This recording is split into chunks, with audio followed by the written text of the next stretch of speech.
ഡയലോഗായിട്ട് അപ്പോൾ പിള്ള പറയുന്ന കുറച്ച് കാര്യങ്ങൾ അതുണ്ടാക്കുന്നൊരു കോൺഫ്ലിക്റ്റ്, അത് കേട്ട് നിൽക്കുന്ന അജയന് ഡയലോഗ് ഒന്നും പറയാൻ പറ്റുന്നില്ല എന്ന് പറയുന്ന ഒരു പ്രത്യേക സിറ്റുവേഷൻ. അപ്പോൾ അതുണ്ടാക്കുന്ന ഒരു കോൺട്രാസ്റ്റ് വരുന്നത് ഒന്നും പറയാൻ പറ്റുന്നില്ല, പിടിച്ചേക്കാം എന്നുള്ള രീതിയിൽ. അപ്പോൾ ആ ഒരു ഡ്രാമ, അതിന് അത്തരം ഡ്രാമാറ്റിക് മൊമെന്റുകൾ ഉണ്ടാവുക എന്നുള്ള രീതിയിലാണ് ഉദ്ദേശിക്കുന്നത്. മീശ നോക്കിയിട്ടുണ്ടെങ്കിൽ നിങ്ങൾക്ക് നോർമലി മീശ ഇങ്ങനത്തെ ഒരു ക്യാരക്ടേഴ്സിന് കൂടുതൽ വെക്കില്ല, അതെന്തോ ഒരു സ്ട്രോങ്നെസ് കൊടുക്കുന്ന ഒരു ഫീൽ ഉണ്ടാക്കും. അപ്പൊ അതെല്ലാം എന്ന് പറഞ്ഞാൽ അതെല്ലാം കോൺട്രിബ്യൂട്ടഡ് ആണ്. ഒരു ആർമി ഓഫീസർ ആയിരുന്ന ഒരാൾക്ക് ഇതിന്റെ വള്ളിക്കെട്ടൊക്കെ അറിയേണ്ടതാണ്. അപ്പൊ ആ വള്ളിക്കെട്ട് എന്നുള്ള വാക്കൊക്കെ ഉപയോഗിച്ചിട്ട് ഒരു സീനിയർ ആയിട്ടുള്ള ഒരാളുടെ അടുത്ത് ഒരു പോലീസുകാരൻ സംസാരിക്കുന്നു, കാഷ്വൽ ആക്കണം എന്നുള്ള രീതിയിൽ ഒരു വാചകം എഴുതിയതാ. എന്നാ പിന്നെ ആർമി ഓഫീസറിന് എഴുതി പോയില്ല, എന്നാ അങ്ങനെ നടക്കട്ടെ എന്ന് പറഞ്ഞു.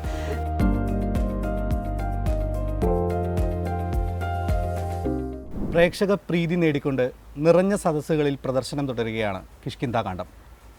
കിഷ്കിന്ധാകാന്ഡത്തിൻ്റെ ക്രിയേറ്റേഴ്സായ director Dinjith, writer and DOP Bahul. സ്വാഗതം.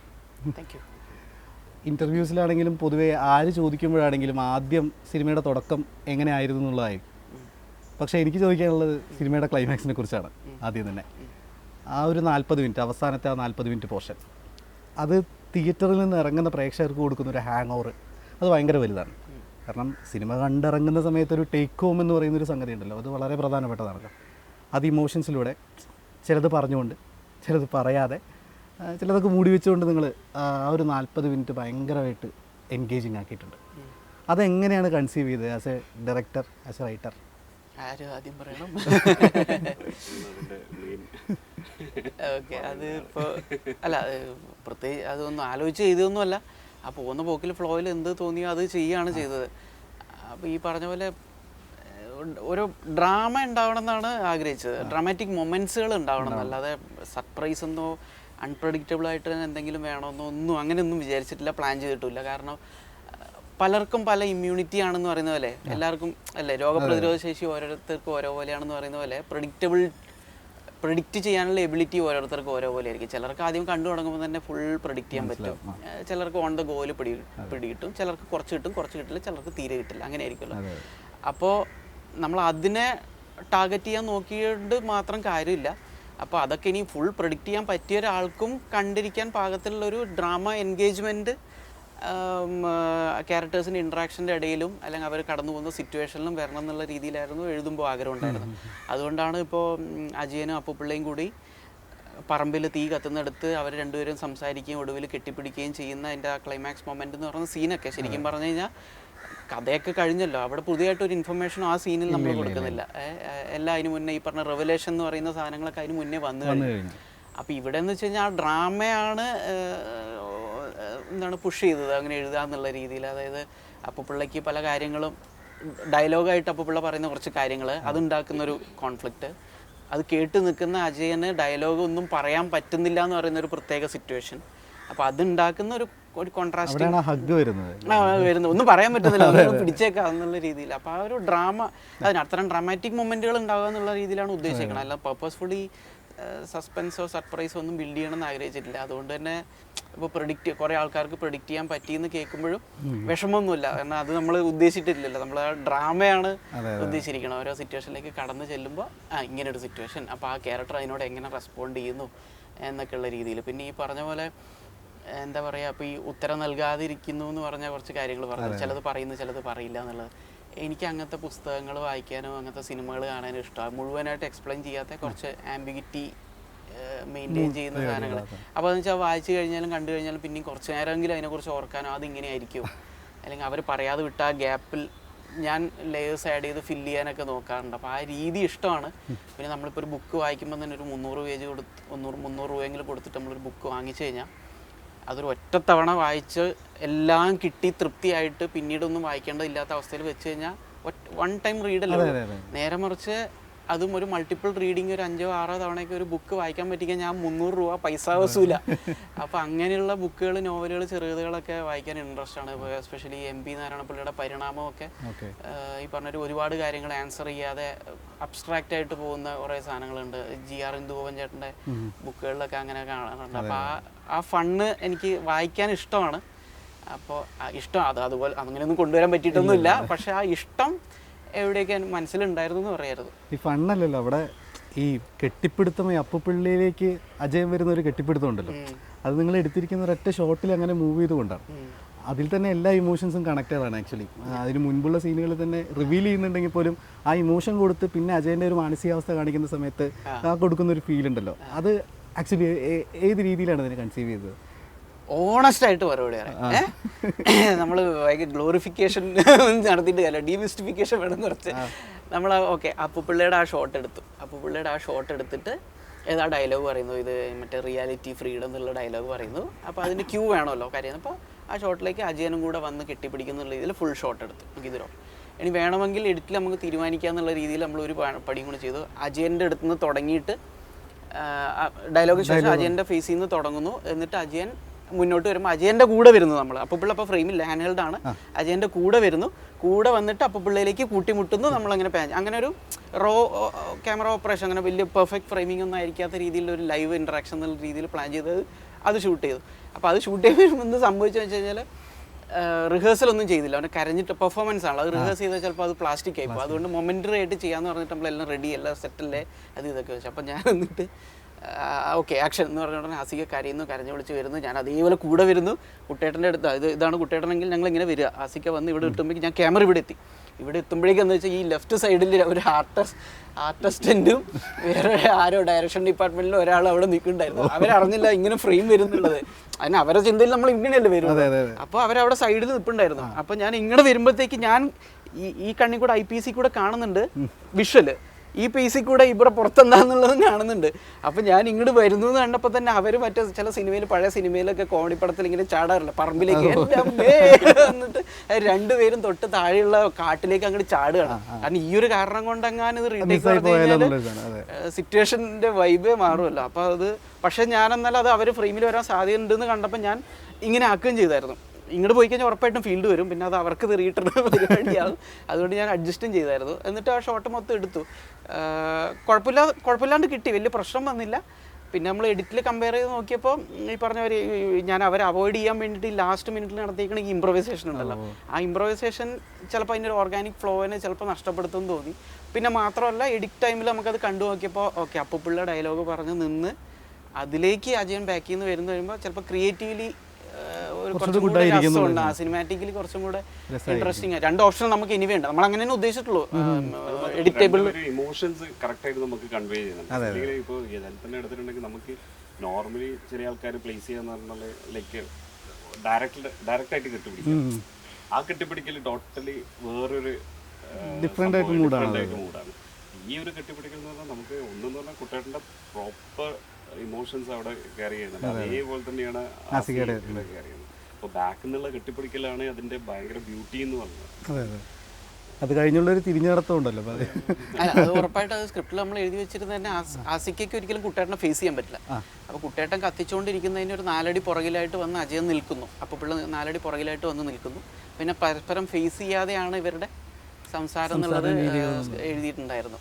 ഫേസ് ചെയ്യാൻ പറ്റുന്നില്ല എന്നുള്ളത്. അജയൻ കുട്ടേട്ടനും പുറകോട്ട് നോക്കിയിട്ട് വലുതായിട്ട് ഇൻട്രാക്ട് ചെയ്യണ്ട, ഫേസ് ടു ഫേസ് അല്ലാത്തൊരു കോൺവെർസേഷൻ എന്നുള്ള രീതിയിലായിരുന്നു.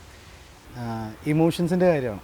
അതായത് ഞാൻ നേരത്തെ പറഞ്ഞ പോലെ എന്നെ പേഴ്സണലി ആ സിനിമയിൽ ഏറ്റവും കൂടുതൽ ഹുക്ക് ചെയ്തത് അപ്പുപിള്ള ചോദ്യം ചെയ്യാൻ വേണ്ടിയിട്ട്, അപ്പുപിള്ളയെ ചോദ്യം ചെയ്യാൻ വേണ്ടി കൊണ്ടുപോകുന്ന ആ ഒരു മൊമെൻറ്റിൽ നിന്നാണ് നമ്മൾ അവസാനം വരെ ഒരൊറ്റ സ്ട്രെച്ചിൽ അങ്ങോട്ട് പോകുന്നത്. അപ്പോൾ ഇമോഷൻസ് ഭയങ്കരമായിട്ട് അവിടെ വർക്ക് ആവുന്നുണ്ട്. പക്ഷേ തുടക്കം മുതൽ തന്നെ നമ്മൾ കൊടുത്തുകൊണ്ടിരിക്കുന്ന ഒരു മൂഡ് എന്ന് പറയുന്നത് ഒരു ത്രില്ലർ അല്ലെങ്കിൽ നമ്മളെ ആകാംക്ഷഭരിതരാക്കുന്ന ഒരു സ്റ്റോറി ടെല്ലിംഗ് പാറ്റേൺ എന്നുള്ള രീതിയിലാണ്. അതിൽ കൃത്യമായിട്ട് ഇമോഷൻസ് ഭയങ്കരമായിട്ട് ബ്ലെൻഡായി പോയിക്കൊണ്ടിരിക്കുന്ന ആ ഒരു പ്രോസസ്സ്. ഞാൻ നേരത്തെ പറഞ്ഞാൽ ഇൻട്രസ്റ്റെല്ലാറിൻ്റെ കാര്യം പറഞ്ഞ പോലെ തന്നെ അത് വലിയൊരു സൈഫൈ പടമാണെങ്കിലും അതിനെ ഏറ്റവും കൂടുതൽ ആളുകളായിട്ട് കണക്ട് ചെയ്യുന്നത് ഇമോഷനാണ്. ഈ സിനിമയിൽ അതായത് കിഷ്കിന്ധാകാന്ഡത്തിലും നമ്മുടെ ഇമോഷൻസ് ഭയങ്കരമായിട്ട് ബ്ലെൻഡായി പോകുന്ന ആ ഒരു സിറ്റുവേഷനുണ്ട്. ഞാൻ ബ്ലെൻഡ് ആയിട്ടുണ്ട് എന്നൊക്കെ പറഞ്ഞ് കേൾക്കുന്നതിൽ സന്തോഷമുണ്ട്. ഞങ്ങളത് പർപ്പസ്ഫുള്ളി ചെയ്തതൊന്നുമല്ല, നമുക്കിത് കഥ പറഞ്ഞ് തീർക്കണമല്ലോ. അപ്പോൾ തോന്നിയ പോലെ ഇത് ഈ സീൻ ഇങ്ങനെ കിടക്കട്ടെ, ഈ സീൻ അങ്ങനെ കിടക്കട്ടെ, അപ്പുപിള്ളേനെ അത് ഇവിടെ കൊണ്ടുപോട്ടെ എന്ന് ആ സമയത്ത് അവർണയ്ക്ക് വീട്ടിലിരുന്ന് മറ്റു കാര്യങ്ങൾ തരിക. ഇങ്ങനെ ഭയങ്കര എൻ്റെ ഈ പറഞ്ഞ ബിഹൈൻഡ് സീൻസ് എന്താണ് മോട്ടിവേഷൻ ചോദിച്ചു കഴിഞ്ഞാൽ ഇതുപോലെയുള്ള ഭയങ്കര സില്ലി ആയിട്ടുള്ള റീസണുകളായിരിക്കും. പ്രാക്ടിക്കലായിട്ടുള്ള റീസൺ കേട്ടോ. സില്ലി എന്ന് പറഞ്ഞു കഴിഞ്ഞാൽ അങ്ങനെ പറയല്ല, പ്രാക്ടിക്കലി നമ്മളൊരു ക്യാരക്ടറിൻ്റെ കൂടെ എന്തായാലും ട്രാവൽ ചെയ്യണമല്ലോ. അപ്പം അപ്പുപിള്ളയാണെങ്കിലും അജയനാണെങ്കിലും നമ്മൾ സാധാരണ പ്രേക്ഷകർക്ക് കാണുന്ന സമയത്ത് ഒരിക്കലും നമ്മളെ അവിടെ പ്ലേസ് ചെയ്തിട്ടുണ്ട് ഈ കഥ ആലോചിക്കാൻ സാധിക്കില്ല. ടു ബി ഫ്രാങ്ക് ഒരിക്കലും സാധിക്കില്ല. അപ്പോൾ അങ്ങനെ ഒരു ക്യാരക്ടർ പ്ലേസ്മെൻ്റ് ആണ് ആ സിനിമയിൽ ഈ രണ്ട് കഥാപാത്രങ്ങൾക്കുള്ളത്. അജയനായിക്കോട്ടെ അപ്പുപിള്ള ആയിക്കോട്ടെ, അവർ കടന്നു പോകുന്ന മാനസിക സംഘർഷങ്ങളിലൂടെ ഞാനാണ് ഒരു പേഴ്സൺ ഞാൻ നിൽക്കുന്നതെങ്കിൽ എനിക്കത് ഒരിക്കലും ചിന്തിക്കാൻ പറ്റത്തില്ല. അപ്പോൾ ആ രീതിയിലാണ് അത് പോകുന്നത്. പക്ഷേ എനിക്ക് മാറി നിന്ന് ചിന്തിക്കാം, പക്ഷേ ക്രിയേറ്റേഴ്സാണ് നിങ്ങൾക്ക് ഒരിക്കലും അങ്ങനെ ചിന്തിക്കാൻ പറ്റത്തില്ലല്ലോ. എനിക്ക് തോന്നുന്നത് ഇപ്പോൾ ഈ ബ്രോ പറഞ്ഞ പോലെ ആ സീക്വൻസ് അങ്ങനെ 100% പർപ്പസ്ഫുൾ ആയിട്ട് ഈ പറഞ്ഞ ഇത് ഇമോഷണൽ ആയിരിക്കട്ടെ, ഇത് ത്രില്ലിലേക്ക് ഇരിക്കട്ടെ, അങ്ങനെ ഒന്നും ഉദ്ദേശിച്ചിട്ട് ചെയ്തൊന്നും അല്ല. ഫ്ലോയിൽ തോന്നിയ പോലെ ഈ സീൻ കുറച്ച് നേരമായി, എന്നാൽ പിന്നെ ഇനി വേറൊരു ലൊക്കേഷനിലുള്ള വേറൊരു സീൻ കുറച്ച് നേരം എഴുതാന്ന് പറഞ്ഞ് അങ്ങനെയാണ് പോയിട്ടുള്ളത്. പിന്നെ അത് എന്തുകൊണ്ട് അങ്ങനെ ഒരു നോൺ ലീനിയർ ഒരു കണ്ടിന്യൂസ് ബഞ്ച് ഓഫ് സീക്വൻസ് പോലെ, സീൻ ബ്രേക്ക് ഇല്ലാത്ത പോലെ ഒരു ലോങ് സീക്വൻസ് പോലെ തോന്നി അങ്ങനെ വന്നിട്ടുണ്ടെങ്കിൽ അതിന് കാരണമായിട്ടുള്ള എന്താണെന്ന് വെച്ചാൽ ഞാൻ മ്യൂസിക് കേട്ടോണ്ടാണ് ടൈപ്പ് ചെയ്യുക. എന്തെങ്കിലും ഒരു സ്കോർ വെച്ചിട്ട്, എപ്പോഴും അല്ല, ചില സമയത്തൊക്കെ സിംബറിന്റെ ഇൻഫ്ലുവൻസ് കൂടുതലുണ്ട്. അപ്പോൾ ആ സമയത്ത് ഞാൻ കേട്ടോണ്ടിരുന്നത് ഈ ഇതിലേതെങ്കിലും ആയിരിക്കണം, ഐദർ ഡാർക്ക് നൈറ്റോ അല്ലെങ്കിൽ ഇൻഡസ്ട്രിയലാറോ ഇൻസെപ്ഷൻ്റെ പർട്ടിക്കുലർലി ഇൻസെപ്ഷൻ്റെ മെയിൻ തീമും സാധനങ്ങളും അല്ല, സ്ട്രാറ്റജി എന്ന് പറഞ്ഞിട്ടൊരു ട്രാക്ക് ഉണ്ട്. ഇൻസെപ്ഷൻ്റെ സ്ട്രാറ്റജി എന്നാണെന്ന് തോന്നുന്നു. ആ ഒരു 7 മിനിറ്റ് ട്രാക്ക് ഉണ്ട്. അത് ഈ പറഞ്ഞൊരു ഭയങ്കര പമ്പിങ് അപ്പ് സാധനമല്ല. പടത്തിലത് എവിടെയെന്ന് വെച്ച് കഴിഞ്ഞാൽ ഇവർ ഈ മിഷൻ പ്ലാൻ ചെയ്യുന്നുണ്ടല്ലോ, ഇവർ ആൾക്കാർ നമുക്ക് ഇങ്ങനെ പോവാം നമ്മൾ ഫ്ലൈറ്റ് വാടകയ്ക്ക് എടുക്കാം, എന്നിട്ട് ഇങ്ങനെ പോവാം, നമ്മൾ ഈ രീതിയിൽ അവനെ ഫീഡ് ചെയ്യാം, നമ്മൾ ഫാദറിൻ്റെ ഇമോഷൻ വെച്ചിട്ട് ഇങ്ങനെ ഫീഡ് ചെയ്യാം, പോസിറ്റീവ് ഇമോഷൻ എന്നൊക്കെ പറഞ്ഞ് ടോം ഹാഡി, ഡിക്കാപ്രിയോ എല്ലാവരും കൂടെ അങ്ങോട്ട് ഡിസ്കസ് ചെയ്യുന്ന ഒരു വലിയ സീക്വൻസ് ഉണ്ട്. അപ്പോൾ അവരുടെ സ്ട്രാറ്റജി പ്ലാനിങ് ആണ്. ആ സമയത്തുള്ളൊരു സ്കോറാണത്. അത് കേട്ടോണ്ടായിരുന്നു എഴുതിയത്. അപ്പോൾ അത് ഈ പറഞ്ഞ ഒരു ലോങ് സ്കോർ ആയതുകൊണ്ട് അത് കേട്ടോണ്ടിരിക്കുമ്പോൾ അതിൻ്റെയൊക്കെ ഒരു എന്തെങ്കിലും ഇൻഫ്ലുവൻസ് ചിലപ്പോൾ വന്നിട്ടുണ്ടാവും ആ സ്കോർ കേൾക്കുന്നതിൻ്റെ. അപ്പോൾ ഇവൺ ഈ ക്ലൈമാക്സ് നിങ്ങൾ നേരത്തെ പറഞ്ഞ ഏരിയ പോലെ ആ സമയത്ത് ഇൻഡസ്ട്രിയലാറിൻ്റെ ക്വാണ്ടിഫയബിൾ കണക്ഷൻ എന്ന് പറയുന്നൊരു ട്രാക്കായിരുന്നു അപ്പോൾ കേട്ടോണ്ടിരുന്നത്. അപ്പോൾ ആ ട്രാക്ക് ഉണ്ടാക്കിയിട്ടുള്ള ഫീല് ചിലപ്പോൾ ഗുണം ചെയ്തിട്ടുണ്ടാവുക. ഒന്നും ആലോചിച്ചുണ്ടാക്കിയില്ല എന്ന് അറിയരുത്, ക്രെഡിറ്റ് അവർക്ക് വേണം കൊടുക്കാൻ. അല്ല, ഞാൻ ഈ പർട്ടിക്കുലർലി ഈ ട്രാക്കിൻ്റെ പേരുകൾ എടുത്ത് പറയാൻ കാരണം എന്ന് വെച്ച് കഴിഞ്ഞാൽ ഇത് ഈ പറഞ്ഞ ട്രാക്കുകൾ ഈ പറയുന്നത് കേട്ടിട്ട് ആർക്കെങ്കിലും അത് കേട്ട് നോക്കാൻ തോന്നിയെങ്കിൽ അറ്റ്ലീസ്റ്റ് അത് കേട്ടിട്ടൊന്ന് രസിക്കെങ്കിലും ചെയ്യാം. നല്ല സ്കോറാണ്, നല്ല മ്യൂസിക്കാണ്, മ്യൂസിക് ഇഷ്ടപ്പെടുന്ന ആൾക്കാർക്കൊക്കെ ഇതേപോലെ തന്നെ ഇപ്പോൾ ബാവൽ എഴുതുമ്പോൾ ആ സെയിം സ്കോറിങ്ങിനെ കേട്ടിട്ടാണെങ്കിൽ കൂടെ ബാവലും നമ്മളും ഈ പ്രീ പ്രൊഡക്ഷൻ ലെവലിൽ തന്നെ നമ്മൾ ഈ സ്കോർ നമ്മുടെ മൈൻഡ് ആ രീതിയിൽ സഞ്ചരിക്കണം എന്നുള്ള രീതിയിൽ നമുക്ക് സീൻ വൈസ് നമുക്ക് കാണാൻ പറ്റുന്നത് ആ സ്കോറിലൂടെ അപ്പം മുതലേ നമ്മൾ തുടങ്ങിയ ഒരു പ്രോസസ്സ്. ആക്ച്വലി ഫസ്റ്റ് മുതലേ ഇവൻ എഴുതുമ്പോൾ അതുണ്ടായിരുന്നു. നമ്മൾ ഷൂട്ട് ചെയ്യുമ്പോൾ ചില സീൻസെല്ലാം നമുക്ക് ജസ്റ്റ് ഇത് കേട്ടിട്ട് അതിൻ്റെ ഒരു ഇമോഷൻസ് ക്യാരി ചെയ്യാൻ നമ്മൾ ട്രൈ ചെയ്യാൻ നോക്കിയിട്ടുണ്ട്. അതെ, ഇപ്പോൾ പേപ്പറിൽ എഴുതിയ സംഗതി സ്ക്രീനിലേക്ക് വരുന്ന സമയത്ത് ഡയറക്ടർ എങ്ങനെ ഇത് കൺസീവ് ചെയ്യുന്നു എന്നുള്ളൊരു സാധനം കൂടെ ഉണ്ടല്ലോ. അപ്പം ഫൈനൽ പ്രൊഡക്റ്റ് നമ്മൾ കാണുന്നത് ആ സംഗതിയാണല്ലോ. അപ്പോൾ ആ രീതിയിൽ അത് കൃത്യമായിട്ട് അത് ബ്ലെൻഡായി പോയിട്ടുണ്ട്. ഇതിൻ്റെ ഒരു സഹായം ഉണ്ടെന്ന് പറയാം. നമ്മുടെ ആ ഒരു എന്താ പറയുക എനർജി നമുക്ക് വന്നിട്ടുണ്ടായിരുന്നു. അതുമാത്രം തന്നെ ഈ ക്യാരക്ടേഴ്സ് ഭയങ്കര ഡെപ്താണല്ലോ. ഈ രണ്ട് ക്യാരക്ടേഴ്സും ഇപ്പം കുട്ടേട്ടൻ ചെയ്ത ക്യാരക്ടർ ആയിക്കോട്ടെ, ആസി ചെയ്ത ക്യാരക്ടർ ആയിക്കോട്ടെ, രണ്ടുപേരും ഭയങ്കര ബ്ലെൻഡാണ്, ഭയങ്കര ഇൻഡെപ്തുള്ള, ഭയങ്കര എന്താ പറയുക, നമുക്ക് ഞാൻ നേരത്തെ പറഞ്ഞാൽ ചിന്തിച്ച് നോക്കാൻ പറ്റാത്തത്ര രസമുള്ള ഇമോഷൻസിലൂടെ കടന്നു പോകുന്ന ക്യാരക്ടേഴ്സാണ്. ഇവരെ എങ്ങനെ പ്ലേസ് ചെയ്യാൻ തോന്നി? അതായത് ഒന്നാമത് കാട്ടിലാണ് കഥ നടക്കുന്നത്. കാടെന്ന് പറയുന്നത് നിഗൂഢതകൾ ഭയങ്കരമായിട്ട് പ്ലേസ് ചെയ്യാൻ പറ്റുന്നൊരു സ്ഥലമാണല്ലോ. പക്ഷേ എനിക്ക് തോന്നി ആ കാടിനെക്കാട്ടിലും നിഗൂഢത ആ വീടിനകത്തുണ്ട്.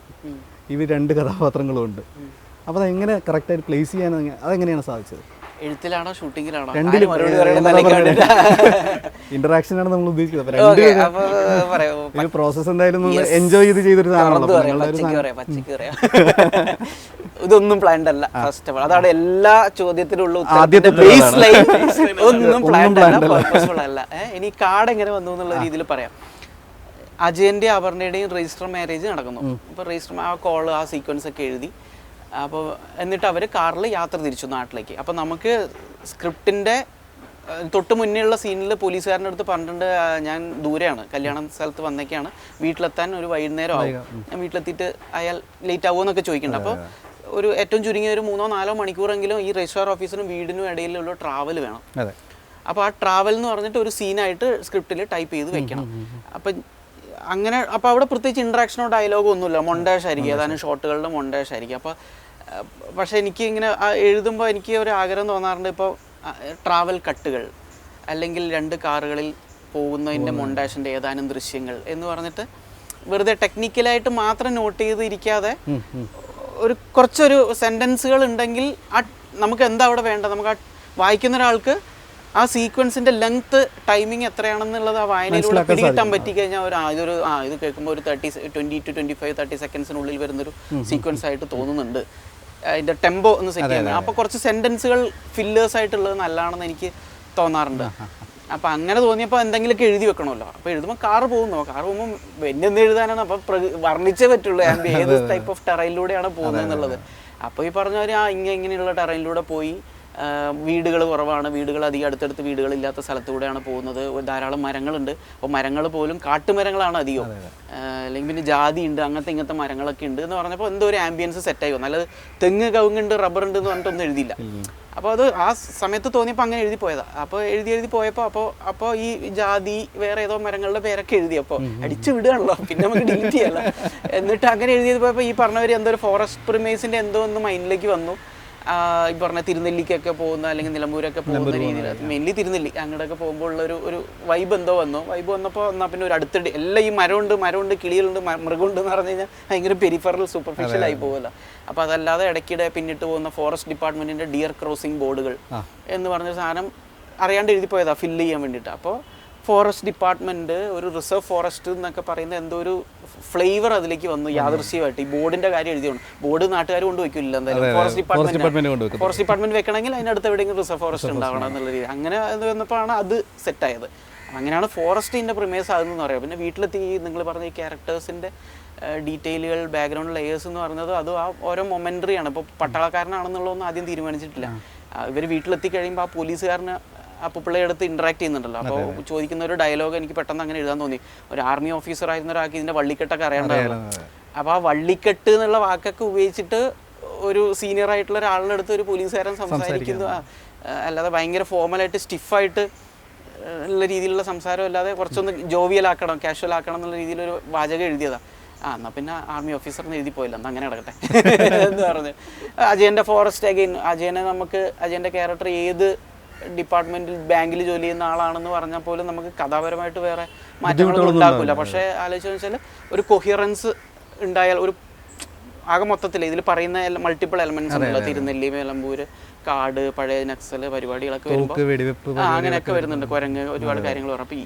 അപ്പോൾ ഇതിനോട് ചേർന്ന് ഈ ഒരു റെലമിൽ തന്നെ ആഡ് ആവാൻ പറ്റുന്ന ഒരു പ്രസ്ഥാനത്തിലാണ് അജയൻ ജോലി ചെയ്യുന്നതെങ്കിൽ കുറച്ചും കൂടെ കൊഹിയറൻസ് കിട്ടും എന്ന് തോന്നി. അപ്പോൾ അത് ഈ പറഞ്ഞത് നമ്മൾ കഥ ഏത് ലൊക്കാലിറ്റിയിൽ പ്ലേസ് ചെയ്യുന്നു എന്നുള്ളൊരു സംഗതി ഉണ്ടല്ലോ. ചില കഥകൾ ഊട്ടിയിലേ നടക്കുള്ളൂ, ചില കഥകൾ നമ്മൾ ബിലിബിലിറ്റിക്ക് വേണ്ടി കൊടൈക്കനാലിൽ നടക്കുന്നതായിട്ട് പറയുന്നവർ. അതുപോലെ നമ്മൾ തിരുനെല്ലി പ്ലേസ് ചെയ്ത പോലെ അതുപോലെ തന്നെ അജയനെ ഫോർ ദാറ്റ് സേക്ക് അലോൺ നമ്മൾ ഫോറസ്റ്റ് ക്ലൈമാക്സിലേക്ക് വരുമ്പോഴായാലും അജയൻ പറയുന്നുണ്ട് ഞാനിവിടെ ഇതേ ജോലി ചെയ്യുന്ന ആളാണ്, നിങ്ങൾ UAPA ചുമത്തോ എന്നുള്ള രീതിയിൽ ട്രെയിലറിൽ പോലും സാധനങ്ങൾ വെച്ചിട്ടുണ്ടായിരുന്നു.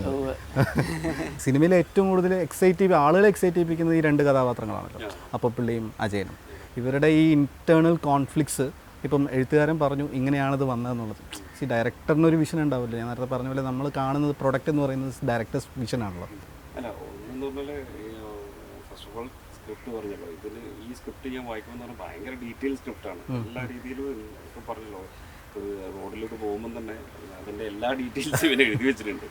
ഇപ്പോൾ മരങ്ങളെ പോലെ ഏത് മരങ്ങൾ പോലും എന്ത് മരങ്ങളാണ്, എങ്ങനെയുള്ള റോഡാണ്, എല്ലാം ഡീറ്റെയിൽഡാണ്. അപ്പോൾ എന്ന് പറഞ്ഞാൽ ഈവൻ ക്യാരക്ടർ ഓൾസോ ലൈക്ക് ആ ക്യാരക്ടറിൻ്റെ ഡിസ്ക്രിപ്ഷനും എല്ലാ കാര്യങ്ങളും ഡീറ്റെയിലിംഗ് ആയിരുന്നു. ഇതിലത്തെ ക്യാരക്ടറിൻ്റെ പെരുമാറ്റം ഇങ്ങനെയായിരിക്കാം, ഇയാൾ സംസാര രീതി ഇങ്ങനെയായിരിക്കാം, ഇങ്ങനത്തെ പല കാര്യങ്ങളും ഡീറ്റെയിൽ ആയതുകൊണ്ട് എനിക്ക് കുറച്ചും കൂടി ഭയങ്കര ഈസി ആയിരുന്നു പല കാര്യത്തിലും. അപ്പം പിന്നെ നമ്മൾ കുട്ടേട്ടൻ എന്ന് പറഞ്ഞ ക്യാരക്ടർ ഒരു വലിയൊരു ആക്ടറിനെ നമുക്ക് കയ്യിൽ കിട്ടുന്നത് എന്താ പിടിക്കണല്ലോ. പിന്നെ നമുക്ക് ആ നമ്മുടെ ചാലഞ്ച് എന്ന് പറഞ്ഞാൽ എത്രത്തോളം ഇവരുടെ ഈ ക്യാരക്ടറിൽ നിന്ന് പുറത്തു പോകാതെ നമ്മൾ കൺട്രോൾ ചെയ്യിപ്പിച്ചിട്ട് ആ ക്യാരക്ടറിനെ അപ്പപ്പിള്ള എന്ന് പറഞ്ഞ ക്യാരക്ടറിൻ്റെ മീറ്റർ പിടിക്കുക എന്നുള്ളതായിരുന്നു ഏറ്റവും വലിയ ചാലഞ്ച്. നമ്മൾ കൺട്രോൾ ചെയ്യിപ്പിച്ചു കാര്യങ്ങൾ. ഈവൻ ആസി ആയാലും ബ്രില്യൻ്റ് ആക്ടറാണ് എല്ലാ രീതിയിലും. നമുക്ക് ഈ പടത്തിൽ കാണാൻ പറ്റുന്ന അയാളുടെ ഇമോഷൻസ് എന്ന് പറഞ്ഞാൽ ഒരു ചെറിയ രീതിയിലെങ്കിലും എന്തെങ്കിലും ഒരു മാറ്റം ഉണ്ടായിരുന്നെങ്കിൽ പാളിപ്പോകുന്ന ഒരു ക്യാരക്ടറാണ്. ഞാൻ മൽക്കറിയാണ് സത്യം പറഞ്ഞാൽ. കുട്ടേട്ടൻ്റെ കാര്യം പറഞ്ഞാൽ കുട്ടേട്ടൻ്റെ ഈ ക്യാരക്ടറൈസേഷൻ്റെ ഒരു ഫൗണ്ടേഷൻ എന്ന് പറയുന്ന ആ ഗെറ്റപ്പ് ലുക്കാണല്ലോ. അപ്പോൾ അതിലേക്ക് നമ്മുടെ മേക്കപ്പ് ചെയ്ത റഷീദ് അഹമ്മദ് പുള്ളിയാണ് ഇതിൻ്റെ മേക്കപ്പ് കൈകാര്യം ചെയ്തത്. പുള്ളി കൊണ്ടുവന്നിരിക്കുന്ന ഒരു ടെക്സ്ചറും പരിപാടികളുണ്ട്. അത് ആ ലുക്കൊന്ന് സെറ്റായി കഴിയുമ്പോൾ നമുക്ക് കറക്റ്റായിട്ടുള്ളൊരു ഫീച്ചറിലേക്ക് ഇത് എത്തിയിട്ടുണ്ട്. അതെ അതെ അതെ, നമുക്ക് ആ ഭയങ്കര മൈന്യൂട്ടായിട്ടുള്ള ഒത്തിരി കാര്യങ്ങൾ ചെയ്യുന്നുണ്ട് അവരൊക്കെ. നമുക്ക് ടെക്നിക്കലി എനിക്ക് അതിനെക്കുറിച്ച് പറയാൻ അറിഞ്ഞൂടാ, എനിക്ക് ആ മേഖലയെക്കുറിച്ചുള്ള അറിവ് ഭയങ്കര പരിമിതമാണ്. പക്ഷേ ഈ പറഞ്ഞ കാര്യം നമ്മൾ ആ മേക്കപ്പ് തുടങ്ങുന്നതിന് മുന്നേ ക്യാരക്ടറായിട്ട് ജോയിൻ ചെയ്യുന്നതിന് മുന്നേ കുട്ടേട്ടനെ ഞാൻ തലേദിവസം കണ്ടല്ലോ. നമ്മൾ ഞങ്ങൾ ഷൂട്ട് തുടങ്ങുന്ന തലേദിവസം കണ്ടു. പക്ഷേ നെക്സ്റ്റ് ഡേ ഷൂട്ടിന് വരുമ്പോഴത്തേക്ക് റഷീദ് ഞങ്ങൾ ഡിസ്കസ് ചെയ്യും, ഇങ്ങനെയൊക്കെ ചെയ്താലോ എന്നൊക്കെ പറഞ്ഞിട്ട്. അപ്പോൾ പുള്ളി സ്റ്റേറ്റ് അവാർഡ് വിന്നറാണ്, ഭയങ്കര ടാലൻറ്റഡ് ആയിട്ടുള്ള ഒരാളാണ്. അപ്പോൾ പുള്ളിയുടെ അറിവുകൾ മാക്സിമം ചൂഷണം ചെയ്യാന്നുള്ളത് തന്നെയാണ് നമ്മുടെ ഒബ്വിയസ് ഓപ്ഷൻ. ഓക്കെ, നമ്മളെക്കാൾ നന്നായിട്ട് ആ പണി അറിയുന്ന ഒരാളാണ്. ഓക്കെ എന്നുള്ള കാര്യത്തിൽ പുള്ളിയും ചെയ്തു, കുട്ടേട്ടനും ഇൻറ്ററാക്ട് ചെയ്തു. അപ്പോൾ ആ ഗെറ്റപ്പിൽ തന്നെ ഞങ്ങൾക്കും ഭയങ്കര ഫീലായി, കുട്ടേട്ടനും കോൺഫിഡൻസ് വന്നു. അപ്പോൾ അത് ഇതിൻ്റെ ഒരു ഫൗണ്ടേഷൻ ആണെന്ന് പറയാം. ഹെയർ സ്റ്റൈൽ പോലും കൃത്യമായിട്ട്, മുടി കൃത്യമായിട്ട് എല്ലാ സീൻസിലും ഇങ്ങനെ വെട്ടി ഒതുക്കി കൃത്യമായിട്ട്. മീശ നോക്കിയിട്ടുണ്ടെങ്കിൽ നിങ്ങൾക്ക് നോർമലി മീശ ഇങ്ങനത്തെ ഒരു ക്യാരക്ടേഴ്സിന് കൂടുതൽ വെക്കില്ല. അത് ഭയങ്കര ഷാർപ്പായിരിക്കും, ഈ ഷാർപ്പും ഷോർട്ടായിരിക്കും. അപ്പോൾ അതെന്തോ ഒരു എന്താ പറയുക, ഒരു കുറച്ചും കൂടി എന്താ പറയുക സ്ട്രോങ്നെസ് കൊടുക്കുന്ന ഒരു ഫീൽ ഉണ്ടാക്കുക. അപ്പോൾ അതെല്ലാം എന്ന് പറഞ്ഞാൽ അതെല്ലാം കോൺട്രിബ്യൂട്ടഡ് ആണ്. അപ്പുപിള്ള എന്ന് പറഞ്ഞാൽ ഒരു മിലിറ്ററി മാൻ ആ ക്യാരക്ടറിലേക്ക് കൊണ്ടുപോകാനായിട്ട്. അപ്പോൾ അത് ഈവൻ കുട്ടേട്ടനും അതിൽ ഇൻവോൾവ്മെൻ്റ് ഉണ്ട്. സ്കെച്ച് നമ്മൾ ആദ്യം തന്നെ അതിൻ്റെ ഒരു സ്കെച്ച് കാണിച്ചപ്പോൾ കുട്ടേട്ടൻ പറഞ്ഞു, എടാ ഇത് ഇങ്ങനെ കുറച്ച് ഉണ്ടെങ്കിൽ നല്ലതാണ് എന്ന് പറഞ്ഞാൽ മൂപ്പര അതിൽ അത്ര ഇൻവോൾവ് ആയിരുന്നു, ആ ക്യാരക്ടറിലേക്ക് അപ്പോഴത്തേന് കയറിയിരുന്നു. ഒബ്വിയസ്ലി നമ്മൾ സിനിമ കണ്ടു തുടങ്ങുന്ന സമയത്ത് നമ്മൾ അപർണയിലൂടെയാണ് ഈ കാര്യങ്ങളെല്ലാം, ഇപ്പോൾ ഈ രണ്ടുപേരുടെ ഇടയിലേക്ക് ഒരു പുതിയൊരാൾ കടന്നു വരുമ്പോൾ അവരുടെ ക്യൂരിയോസിറ്റിയിലാണ് സിനിമ മുന്നോട്ട് പോകുന്നത്. ആദ്യത്തെ ഫസ്റ്റ് വാച്ചിൽ ഞാൻ അപർണയുടെ കൂടെയായിരുന്നു സഞ്ചരിച്ചുകൊണ്ടിരുന്നത്. പക്ഷേ എനിക്ക് സെക്കൻഡ് വാച്ചിൽ എനിക്ക് അജയൻ്റെ കൂടെയാണ് സഞ്ചരിക്കാൻ തോന്നിയത്. കാരണം അജയൻ എങ്ങനെ ബിഹേവ് ചെയ്യുന്നു.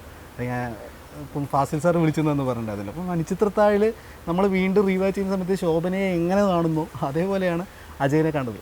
എനിക്ക് ചിലപ്പോൾ അറിയില്ല, മൂന്നാമത്തെ തവണ കാണുമ്പോൾ ചിലപ്പോൾ അപ്പുപിള്ളയുടെ കൂടെ ആയിരിക്കും ട്രാവൽ ഉണ്ടാവുക. അപ്പോൾ ഈ ക്യാരക്ടേഴ്സിലൂടെ ഇങ്ങനെ ട്രാവൽ ചെയ്യുന്നത് ചിലപ്പം നിങ്ങൾ ഓരോരുത്തർക്ക് വേണ്ടി ചിലപ്പോൾ എഴുതിയിട്ടുണ്ടാവും. ആ പ്രോസസ്സ് എങ്ങനെയായിരുന്നു? ചിലപ്പോൾ സ്കെച്ച് കാണിക്കുമ്പോൾ തന്നെ ചിലപ്പം ഈ ക്യാരക്ടറിൻ്റെ കൂടെ ഈ പോയിൻ്റ് ഓഫ് വ്യൂ, ഇപ്പം ഒരു പ്രൊട്ടാഗണിസ്റ്റ് എന്നുള്ളൊരു പോയിൻ്റ് ഓഫ് വ്യൂ അല്ലല്ലോ. അപ്പം മൂന്ന് പേരുണ്ടെങ്കിൽ ആ 3 പേരുടെ കൂടെ നമ്മൾ ട്രാവൽ ചെയ്യാന്നുള്ളൊരു സംഗതിയാണ്. അപ്പോൾ എങ്ങനെയാണ് ഇവർ 3 പേരിലൂടെയും നിങ്ങൾ ഈ പ്രോസസ്സ് കൊണ്ടുപോയിട്ടുണ്ടോ? എഴുത്താണോ ഷൂട്ടിംഗ് ആണോ? രണ്ടും. ഓക്കെ, എഴുത്തിലുള്ള ഫണ്ടമെൻ്റൽ കാര്യം പറയാം. ക്യാരക്ടേഴ്സിന് ഒരു ഡീറ്റെയിൽഡ് ബാക്ക് സ്റ്റോറി ഉണ്ടാക്കുക. സിനിമയിൽ ഇല്ലെങ്കിൽ പോലും അവരെന്തായിരുന്നു, അവരുടെ ജീവിതത്തിൽ ഇങ്ങനെ, അവരുടെ പ്രകൃതം ഇങ്ങനെയാണ്, ബൈ ഡിഫോൾട്ട് ഹോബീസ് ഇങ്ങനെയാണെന്നൊക്കെ പറഞ്ഞിട്ടൊരു ബയോഗ്രഫി ജാതകം ഉണ്ടാക്കുക എന്ന് പറയുന്നൊരു അങ്ങനെ ചെയ്യുന്നൊരു രീതി ഉണ്ടല്ലോ, അതൊന്നും ചെയ്തിട്ടില്ല. ഒരു ക്യാരക്ടേഴ്സിന് വേണ്ടി അതൊന്നും ചെയ്തിട്ടില്ല. ഈ സിനിമയിൽ നടക്കുന്ന അത്ര പോരെ കാര്യങ്ങൾ തന്നെ എനിക്കും അറിയുള്ളൂ. ഇതിൽ ഈ ക്യാരക്ടേഴ്സിന് പരസ്പരം അറിയുന്ന കാര്യങ്ങൾ തന്നെ എനിക്കും അറിയുള്ളൂ. അങ്ങനെ തന്നെ ചെയ്തിട്ടുള്ളൂ. അപ്പോൾ അത് തന്നെ. അപ്പോൾ പിന്നെ ഈ പറഞ്ഞ ഓരോ ഡയലോഗുകളിലൂടെയാണ് പരസ്പരം അവർ തമ്മിൽ മനസ്സിലാക്കുന്ന കാര്യങ്ങളുണ്ടല്ലോ, അത്രയൊക്കെ തന്നെ എനിക്ക് അറിയുള്ളൂ. അപ്പോൾ ഇത് ഷൂട്ടിംഗ് സമയത്ത് ഒരു ഘട്ടത്തിലുണ്ടായിരുന്ന സംഗതി വെച്ച് കഴിഞ്ഞാൽ ചിലപ്പോൾ ആർട്ടിസ്റ്റുകൾക്ക് അവർക്കൊരു വൈബ് ക്യാരി ചെയ്യാൻ വേണ്ടിയിട്ട് അവർക്ക് ചിലപ്പോൾ ഒരു അഡീഷണൽ ഇൻഫർമേഷൻ ഉണ്ടായാൽ ചിലപ്പോൾ ഹെൽപ്പ് ആകുമായിരുന്നിരിക്കാം. അപ്പോൾ അതിൻ്റെ ഭാഗമായിട്ട് കുട്ടേട്ടൻ ഏതൊരു ഘട്ടത്തിൽ തുടങ്ങുന്നതിന് മുന്നേ എപ്പോഴാണ് ചോദിച്ചതെന്ന് എനിക്ക് ഓർമ്മയില്ല, എന്തോ ഒരു കാര്യം പുള്ളിയുടെ ചെറുപ്പകാലമായിട്ട് കണക്ട് ചെയ്തിട്ട് എന്തോ ഒരു കാര്യം എൻ്റെ അടുത്ത് ചോദിച്ചു. അപ്പം ഞാൻ പറഞ്ഞു, കുട്ടേട്ടൻ സത്യമായിട്ട് എനിക്ക് അറിഞ്ഞൂടാ ഈ സിനിമയിൽ എത്രത്തോളം കാര്യങ്ങൾ പറയും. കുട്ടേട്ടൻ അങ്ങനെ ചോദിച്ചു, ഇതിൽ നിങ്ങൾ ഈ നിലമ്പൂർ മറ്റേ നക്സൽ മറ്റേ കാര്യങ്ങളൊക്കെ പറയുന്നുണ്ടല്ലോ, അന്ന് അച്ഛൻ ആണ് ഇവിടുന്ന് വിട്ടിട്ട് ഇവിടുന്ന് കേസിൽ ഊരിയിട്ടിട്ട് പട്ടാളത്തിലേക്ക് വിട്ടു എന്നൊക്കെ പറയുന്നല്ലോ. അപ്പോൾ ആ അനക്ഡോട്ടുകളായിട്ട് കണക്ട് ചെയ്യുന്ന രീതിയിൽ എന്തോ ഒരു ചോദ്യമായിരുന്നു കുട്ടേട്ടൻ ചോദിച്ചു. ഞാൻ പറഞ്ഞു, കുട്ടേട്ടൻ ആ പറഞ്ഞത്രയും കാര്യങ്ങൾ തന്നെ എനിക്കറിയുള്ളൂ, വേറെ ഒന്നും അറിയില്ല. ഇനി അങ്ങനെ എന്തെങ്കിലും ഉണ്ടായാൽ കുട്ടേട്ടനെ ഹെൽപ്പ് ചെയ്യുന്നുണ്ടെങ്കിൽ നമുക്ക് വേണമെങ്കിൽ ഇപ്പോൾ ഡിസ്കസ് ചെയ്തിട്ട് ഗുണമുള്ള എന്തെങ്കിലും ബാക്ക് സ്റ്റോറി നമുക്ക് ഇപ്പം വെറുതെ ഫോർ സേക്ക് ഓഫ് ദാറ്റ് നമുക്ക് ഡെവലപ്പ് ചെയ്യാം. ഒരുപാട് ആലോചിച്ച് കൂട്ടി അതിനെ കുളവാക്കേണ്ടെന്നുള്ള. അതെ അതെ അതെ, ഇതിൻ്റെ ഒരു പ്രോസസ്സ് നമുക്ക് ഫുള്ളായിട്ട് നമ്മൾ ഓക്കെ ഈ ക്യാരക്ടറിനെ നമുക്കറിയാം. അപ്പോൾ അതിൽ നിന്ന് മാറ്റമായിട്ടൊന്നും നമ്മൾ ചിന്തിച്ചിട്ടൊന്നുമില്ല. അതുപോലെ ഓക്കെ ഈ ക്യാരക്ടർ ഇങ്ങനെയൊക്കെ ചെയ്യും, ഇതൊക്കെ ചെയ്യും, ഇതിലൂടെയാണ് സഞ്ചരിക്കുക, ഇങ്ങനെയെല്ലാം ചിന്തിക്കുക എന്നുള്ള കാര്യങ്ങൾ കറക്റ്റ് നമുക്ക് അറിയാം. ഇപ്പോൾ പറഞ്ഞില്ലേ, ഇപ്പോൾ പിന്നെയും കാണുമ്പോൾ റീവാച്ച് ചെയ്യുമ്പോൾ വേറൊരു ഇതായത് ഇപ്പോൾ കുട്ടേട്ടനും പറഞ്ഞു, കുട്ടേട്ടനോട് പല ആൾക്കാരും വിളിച്ചിട്ട് പറയുന്നതെന്ന് പറഞ്ഞാൽ ഇത് പുതിയൊരു പടം കാണുന്ന ഒരു പ്രതീതിയാണ് ഉണ്ടായിരുന്നു. പുതിയൊരു ഫിലിം തന്നെ കാണുന്നത്. പറഞ്ഞാൽ ഓരോ റീവാച്ച് ചെയ്യുമ്പോൾ തേർഡ് ടൈമെല്ലാം കാണുമ്പോൾ ഇതേപോലെ തന്നെ വേറെ ആൾക്കാർ ശ്രദ്ധിക്കുക എന്ന് പറഞ്ഞാൽ അജയനെയാണ്. അത് പറഞ്ഞാൽ അത് നമ്മളൊരു ഭാഗ്യം തന്നെ. എങ്ങനെയൊരു സംഭവം ഈ രീതിയിലെല്ലാം വന്നതും ഭയങ്കര ഭയങ്കര ഒരു ഇൻട്രസ്റ്റിംഗ് ആയിട്ട് തോന്നുന്നു. പറഞ്ഞാൽ ഇങ്ങനെ ക്യാരക്ടറിനെ ചർച്ച ചെയ്യുക എന്ന് പറയുന്നത് തന്നെ വലിയ കാര്യമാണ്. അതുപോലെ തന്നെ തുടക്കം മുതൽ ക്യാരക്ടേഴ്സിനെ എസ്റ്റാബ്ലിഷ് ചെയ്ത് വരുന്ന ആ ഒരു പോയിന്റ് ഉണ്ടല്ലോ. അപ്പോൾ നിങ്ങൾ ഫസ്റ്റ് കാണിച്ചത്, നമ്മൾ നേരത്തെ സംസാരിച്ചതിൽ ഇപ്പോൾ പറഞ്ഞത് അജയൻ കല്യാണം കഴിഞ്ഞ് വീട്ടിലോട്ട് വരുന്നു. അപ്പോൾ ഈ ഫോറസ്റ്റിലൂടെയാണ് കടന്നു വരേണ്ടത്. നിങ്ങൾ കാണിച്ചിരിക്കുന്ന ഷോട്ടുകളിൽ പലതും പിന്നീട് ഉപയോഗപ്പെടുത്താൻ സാധിക്കുന്ന രീതിയിലുള്ള രജിസ്ട്രേഷനാണ് ആദ്യം തന്നെ ആ ചുവന്ന കാറ് കയറി വരുന്ന സമയത്ത് കാണിക്കുന്നത്. അപ്പം അപ്പോൾ ക്യൂരിയസ് ആയിട്ട് ഏതിലൂടെ പോകണം എന്നറിയാതെ നിൽക്കുന്ന വഴി, സുമതത്തിനെ കണ്ടുകൊണ്ട് ഇറങ്ങി വരുന്ന വഴി, അതിലൂടെയൊക്കെയാണ് കയറിപ്പോയിട്ട് ടൈറ്റിൽ കാർഡ് വരുന്നത്. അപ്പോൾ ഈ ഡീറ്റെയിലിങ്ങിലേക്ക് കടക്കുന്ന സമയത്ത് ഒരുപാട് ഡീറ്റെയിലിങ്ങിൽ ഇത് ചെയ്തിട്ടുണ്ട്. അപ്പം ഒരു ഉദാഹരണമായിട്ട് പറയുകയാണെങ്കിൽ സെക്കൻഡ് ഹാഫിൽ വരുന്ന അമൃതലാലിൻ്റെ കഥാപാത്രം ഫസ്റ്റ് ഹാഫിൽ എവിടെയില്ല. പക്ഷേ നമ്മൾ എന്താ പറയുക, അപ്പുപിള്ളയുടെ റുട്ടീൻസ് കാണിക്കുന്ന സമയത്ത് ഫോട്ടോസിലേക്ക് കൂടുതൽ ഫോക്കസ് ചെയ്യുന്ന സമയത്ത് അവിടെ ഉണ്ട്. അതുമാത്രമല്ല മേജർ രവി ചെയ്ത കഥാപാത്രത്തിൻ്റെ ഫോട്ടോയുണ്ട്, പുള്ളിക്കാരൻ അമൃതലാലിൻ്റെ ഫോട്ടോയുണ്ട്. പക്ഷെ നമുക്ക് അതിലൊരു കോൺട്രാസ്റ്റ് ഭയങ്കരമായിട്ട് അപ്പം തന്നെ ഫീൽ ചെയ്യുന്നുണ്ട്. പക്ഷെ അത് ഭയങ്കര രസമുള്ള എലമെൻ്റ് ആയിരുന്നു. കാരണം അങ്ങനെ ഒരു കഥാപാത്രം സെക്കൻഡ് ഹാഫിൽ വരുമെന്നോ നമ്മളാരും ചിന്തിക്കുന്നില്ലല്ലോ. അപ്പോൾ സിനിമയിൽ കോൺട്രാസ്റ്റ് ഭയങ്കരമായിട്ട് എലമെൻറ്റ്സ് ഭയങ്കരമായിട്ട് യൂസ് ചെയ്തതായിട്ടും തോന്നിയിട്ടുണ്ട്.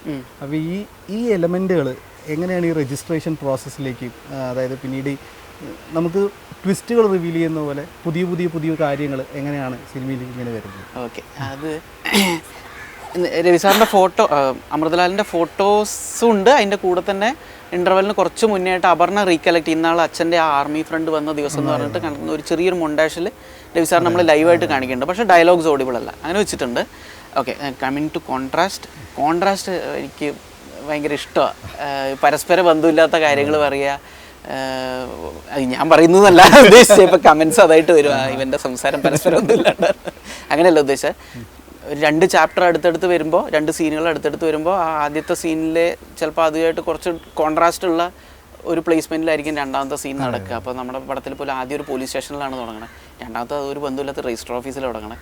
പിന്നെ പറഞ്ഞ കല്യാണ വീട്ടിലെത്തുമ്പോൾ ആദ്യമായിട്ട് വധുവും ഇവരൊക്കെ വരുമ്പോൾ തന്നെ അവിടെ പോലീസ് നിൽക്കണ കാണുന്നത്. അപ്പോൾ അങ്ങനൊരു എംബാരസ്മെൻറ്റും കോൺട്രാസ്റ്റും പരിപാടികൾ, അങ്ങനത്തെ സാധനങ്ങൾ കാണാനും അറിയാനും അങ്ങനത്തെയൊക്കെ കേൾക്കുമ്പോൾ ഒരു കൗതുകം തോന്നാറുണ്ട്. അതിപ്പോൾ എനിക്ക് എങ്ങനെ എനിക്ക് അറിഞ്ഞൂടാ, ഇതെങ്ങനെ മേക്ക് സെൻസ് എന്ന് എനിക്ക് അറിഞ്ഞൂടാ. ഈ റഹ്മാൻ്റെ തീ തിത്തിക്കും തേ എന്ന് പറഞ്ഞ പാട്ടില്ലേ, അതെനിക്ക് ഭയങ്കര ഇഷ്ടമാണ്. റഹ്മാൻ്റെ എല്ലാ പാട്ടുകളും ഇഷ്ടമാണ്, ഭയങ്കര ഫാനാണ്. അപ്പോൾ ആ പാട്ട് ഇടയ്ക്ക് കിട്ടുന്ന മോട്ടിവേഷൻ എന്ന് വെച്ചാൽ അത് ഭയങ്കര കോൺട്രാസ്റ്റിങ് എലമെൻറ്റ്സ് ഉള്ളൊരു പാട്ടാണ്. അത് ആദ്യം ഭയങ്കര ഒരു ലല്ലബി പോലെ തുടങ്ങിയിട്ട് തീ തിത്തിക്കും തേ എന്നൊക്കെ പറഞ്ഞ് തുടങ്ങിയിട്ട് പിന്നെ പെട്ടെന്ന് മറ്റേ ഭയങ്കര റിതമിക്കായിട്ട് ഭയങ്കര. അപ്പോൾ ആ തുടങ്ങിയ പാട്ടിൽ നിന്ന് നമ്മൾ ഒരിക്കലും ഇതെന്താ ഇങ്ങനൊരു സംഭവം, ഇത് പ്രതീക്ഷിച്ചില്ലല്ലോ അങ്ങനെ തോന്നില്ലേ. അത് ഏതൊരു ഇൻ്റർവ്യൂവിൽ ഭരദ്വാജരംഗൻ്റെയോ മറ്റോ ആരുടെയോ ഒരു ഇൻ്റർവ്യൂവിൽ മണിസാറോ മറ്റോ പറയുന്നുണ്ടായിരുന്നു തോന്നുന്നു. അതായത് ഈ പറഞ്ഞ, അല്ലെങ്കിൽ റഹ്മാൻ സാറ് പറഞ്ഞായിരിക്കും. അപ്പം ലല്ലബി ആയിട്ട് തുടങ്ങി, ദെൻ മണിസാർ പുഷ് ചെയ്തു, ഓക്കെ റഹ്മാൻ ഇത് ഭയങ്കര ഇൻട്രസ്റ്റിംഗ് ആണ്, നൗ ഇമാജിൻ ഒരു തണ്ടർ സ്റ്റോം വരുന്നതായിട്ട്, ഈ പാട്ടിലേക്ക് തണ്ടർ സ്റ്റോം വരുന്നതായിട്ട് ഇമാജിൻ ചെയ്യൂ എന്ന് പറഞ്ഞ് അങ്ങനെ ഇൻസ്പയർ ചെയ്തിട്ടുണ്ട്, പുഷ് ചെയ്തിട്ടുണ്ടായിരുന്ന ഒരു ഇൻ്റർവ്യൂവിൽ കേട്ടതാണ്. അപ്പോൾ അങ്ങനെയാണ്. അപ്പോൾ ആ പറഞ്ഞ മാതിരി അത് എന്നിട്ട് ആ തണ്ടർ സ്റ്റോം വരും, ഭയങ്കര റിതമിക്കാവും, ദെൻ വീണ്ടും മെലഡിയിലേക്ക് തിരിച്ചു പോകും, അധികം പെർക്കഷൻസ് ഒന്നും ഇല്ലാതെ. ദെൻ കുറച്ച് കഴിയുമ്പോൾ സെക്കൻഡ് ഇൻ്റർലൂഡ് എത്തുമ്പോൾ വീണ്ടും പെർക്കഷൻസ് വരും. അപ്പോൾ ആ കളിയെ, അപ്പോൾ അതുപോലെ റീസെൻ്റ്ലി മറ്റേ സഖിയെ പച്ചൈ നിറമേ അതുണ്ട്. അത് ഭയങ്കര സൂത്തിങ് ഹരിഹരൻ മെലഡി ആയിട്ട് തുടങ്ങിയിട്ട് പെട്ടെന്ന് കുറച്ചും കൂടെ എനർജി സഖി മറ്റേ കുറച്ചും കൂടെ മെല്ലെ തുടങ്ങി പിന്നെ വേറൊരു രീതിയിലുള്ളൊരു. അപ്പോൾ അങ്ങനെ ആ കോൺട്രാസ്റ്റ് സാധനങ്ങൾ പാട്ടായിട്ട് ഏത് ഫോമിലും കേട്ടോ, പാട്ട് സിനിമ എന്നല്ല, എന്ത് ഘട്ടത്തിലായാലും അല്ലേ, ഒരാളുടെ സ്വഭാവം നമ്മൾ കേൾക്കുമ്പോൾ തന്നെ അയാൾ ഇങ്ങനെ ചെയ്യുന്ന ഒരാളാണ്, എന്നാൽ അയാൾക്ക് ഇങ്ങനെ ഒരു സ്വഭാവം കൂടി ഉണ്ട് എന്ന് പറയുമ്പോൾ നമുക്ക് ആ ക്യാരക്ടർ ഇൻട്രസ്റ്റിംഗ് ആയിട്ട് തോന്നും. അല്ലെങ്കിൽ ഇയാൾ ആദ്യം ജനിച്ചെന്ന് തൊട്ട് മരിക്കണവരെയും അല്ലെങ്കിൽ രാവിലെ തൊട്ട് രാത്രി വരെ ഇയാൾ ഈ ഒരൊറ്റ പീസാണ്, വൺ ഡൈമെൻഷനിലാണ്, നന്മയാണ്, നന്മ മരമാണെന്ന് പറഞ്ഞു കഴിഞ്ഞാൽ നമുക്ക് അതിൽ ഇൻട്രസ്റ്റിംഗ് ഫ്ലാറ്റ് ആയി പോകും. അപ്പം കോൺട്രാസ്റ്റ്. അല്ല, വായിക്കുമ്പോൾ തന്നെ എനിക്കുണ്ടായ അത് തന്നെയാണ്, ഈ കോൺട്രാസ്റ്റ് ആണ് എന്നെ ഹുക്ക് ചെയ്തത്. ഓക്കെ.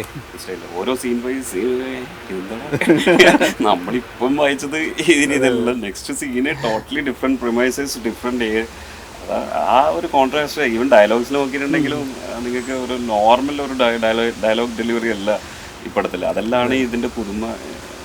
അതെ, നമ്മൾ ഫസ്റ്റ് സീനിൽ അപർണ ചുറ്റിക്കാണുന്ന സീനിൽ തന്നെ കാണിക്കുമ്പം ആ റേഡിയോ അവിടെ കാണിക്കുന്നതിന് അത് കഴിഞ്ഞിട്ട് പിന്നെ നോർത്ത് ഈസ്റ്റിലെ പാട്ട് അവിടെ വരുന്നുണ്ട്. അപ്പോൾ അപ്പോൾ അത് കുട്ടേട്ടനിലേക്കുള്ള ഒരു ജേണി കൂടിയാണല്ലോ ശരിക്കും പറഞ്ഞാൽ. അപ്പോൾ അത് ആ രീതിയിൽ നോക്കുമ്പോഴും ഈ കോൺട്രാസ്റ്റ് ഭയങ്കരമായിട്ട് വർക്കാവുന്നല്ലോ. മരത്തിൻ്റെ മുകളിലുള്ള പല സാധനങ്ങളിലും ഒളിഞ്ഞിരിക്കുന്ന ആ ഒരു മിസ്റ്ററിയും കാര്യങ്ങളും. നമ്മൾ തുടക്കം മുതൽ തന്നെ ആദ്യം വെർബൽ ഫ്ലാഷ് ബാക്കുകളിലൂടെയാണല്ലോ നിങ്ങൾ കഥ പറഞ്ഞു തുടങ്ങിയത്. ഇപ്പോൾ ഓരോ കഥാപാത്രങ്ങൾ രജിസ്റ്റർ ചെയ്യുമ്പോഴും വെർബൽ ഫ്ലാഷ് ബാക്കുകളാണ്. ഇപ്പം അപർണയുടെ ക്യാരക്ടറിന് കൂടുതലായിട്ട് രജിസ്റ്റർ ചെയ്യുന്ന ഫോറസ്റ്റ് ഓഫീസിലെ സീനിൽ പോലും ഇങ്ങനെ ചെയ്തിരുന്നു, അങ്ങനെ ചെയ്തിരുന്നു, അല്ല ചേട്ടാ എന്നുള്ള ചോദ്യത്തിലാണ് വരുന്നത്.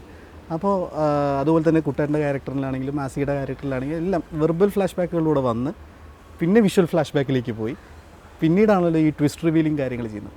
ഇത് ശരിക്കും എന്താ പറയുക, ഈ ട്വിസ്റ്റ് റിവീലിങ്ങിന് വേണ്ടി ആ പ്രേക്ഷകനെ ഒന്ന് ശരിയാക്കി എടുക്കണം, അല്ലെങ്കിൽ ആ ഒരു ട്രാക്കിലേക്ക് കൊണ്ടുവരണം എന്നുള്ളതുകൊണ്ടാണോ ഫസ്റ്റ് ഇങ്ങനെ വെർബൽ ഫ്ലാഷ് ബാക്കുകൾ ഇങ്ങനെ കൊടുത്തു പോയത്? അല്ല, വെർബൽ ഫ്ലാഷ് ബാക്കുകൾ അഗൈൻ ഞാൻ നേരത്തെ പറഞ്ഞ ആംബിഗ്വിറ്റിയോടുള്ള ഒരു താല്പര്യത്തിൻ്റെ പുറത്ത് വരുന്നതാണ്. അപ്പം വെർബൽ ഫ്ലാഷ് ബാക്കുകളായിട്ട് നമ്മൾ പറയും, നമ്മൾ വിഷ്വലായിട്ട് കാണിച്ചു കഴിഞ്ഞാൽ അത് ആൾക്കാർ ഡയറക്റ്റ്ലി കണ്ടു കഴിഞ്ഞാൽ അത് അത്രയേ ഉള്ളൂ. നമ്മൾ കാണിക്കുന്നത് എന്താണോ അത്രമാത്രം ആൾക്കാരുടെ മനസ്സിലും രജിസ്റ്റർ ആവുള്ളൂ. നേരെ മറിച്ച് നമ്മൾ കുറച്ച് സൂചനകൾ അബ്സ്ട്രാക്റ്റ് ആയിട്ട് കൊടുക്കുന്നതാണെങ്കിൽ നമ്മൾ കൊടുക്കുന്ന ഇൻഫർമേഷൻ ക്യൂകൾ വെച്ചിട്ട് ബാക്കി കാണുന്ന ഓരോരുത്തർ അവരവരുടെ അറിവും ലോകപരിചയവും വീക്ഷണവും ഒക്കെ വെച്ചിട്ട് അവരതിനെ ബിൽഡ് ചെയ്ത് ചിലപ്പോൾ ഉണ്ടാക്കുമായിരിക്കും, അവരുടെ ലെയറും കാര്യങ്ങളൊക്കെ. അപ്പോൾ അത് ഇതിനെ കൂടുതൽ ചിലപ്പോൾ കുറച്ചും കൂടെ ഡെപ്ത് ലെയേഴ്സ് കൊടുക്കാൻ അതായിരിക്കും ചിലപ്പോൾ ഹെൽപ്പ് ആവുക, അല്ലേ? കുറഞ്ഞ സമയം കൊണ്ട്. അല്ലെങ്കിൽ ഇത്രയും ലെയേഴ്സും ഡെപ്തും ഒക്കെ നമുക്ക് ഒരു എന്താണ് ലിറ്ററലി കാണിക്കണമെങ്കിൽ ഒരുപാട് സമയം വേണ്ടി വരും. പിന്നെ ഡയലോഗ്സ് ആയിട്ട് ത്രൂ ഔട്ട് എഴുതണമെങ്കിൽ ഒത്തിരി ലൈൻസ് വേണ്ടി വരും. നേരെ കുറച്ച് കുറച്ച് സൂചനകൾ കൊടുത്തു കഴിഞ്ഞാൽ അവരവരുടെ മനസ്സ് ഭയങ്കര ഫാസ്റ്റാണല്ലോ. നമ്മൾ എഴുതുന്നതിനേക്കാളും ഒരാൾ ഡയലോഗ് അറിയുന്നതിനേക്കാളും വേഗത്തിൽ എവിടേക്ക് ന്യൂറൽ കണക്ഷൻസിൽ സബ് കോൺഷ്യസ്ലി ആ ഇമേജ് നമ്മൾ സങ്കല്പിച്ചുണ്ടാക്കിയിരിക്കുക. ആൾക്കാരുടെ എല്ലാവരുടെ ബ്രെയിൻ കപ്പാസിറ്റിക്ക് അനുസരിച്ച് അത് ഡിഫർ ചെയ്തുകൊണ്ടിരിക്കും. അതിൽ ഓരോ പ്രായത്തിലുള്ള ആൾക്കാർ ഓരോ രീതിയിലായിരിക്കും അതിനെ റീഡ് ചെയ്യുക. അപ്പോൾ ഇതിലിപ്പോൾ ഈ പറഞ്ഞ നിലമ്പൂർ കേസിൻ്റെ കാര്യമൊക്കെ പറയുന്നുള്ളൂ. അപ്പോൾ എനിക്ക് വലിയ അറിവൊന്നുമില്ല ആ കാലഘട്ടത്തെ കുറിച്ചിട്ട്. നക്സൽ അടിയന്തരാവസ്ഥ അല്ലെങ്കിൽ ആ കാലഘട്ടത്തിൽ വളരെ പരിമിതമായിട്ടുള്ള അറിവുള്ളൂ. ചില ബുക്കുകളിൽ നിന്ന് വായിച്ചതോ അല്ലെങ്കിൽ ചിലരായിട്ട് സംസാരിച്ചിരുന്നതായിട്ട്. അപ്പോൾ അത് വെച്ചിട്ട് ഇലയ്ക്കും ഉള്ളിലും കേടില്ലാത്ത വലിയ ഫാക്ച്വൽ എറർ വരൂലായിരിക്കും, ഫിക്ഷൻ ആണല്ലോ എനിവേ.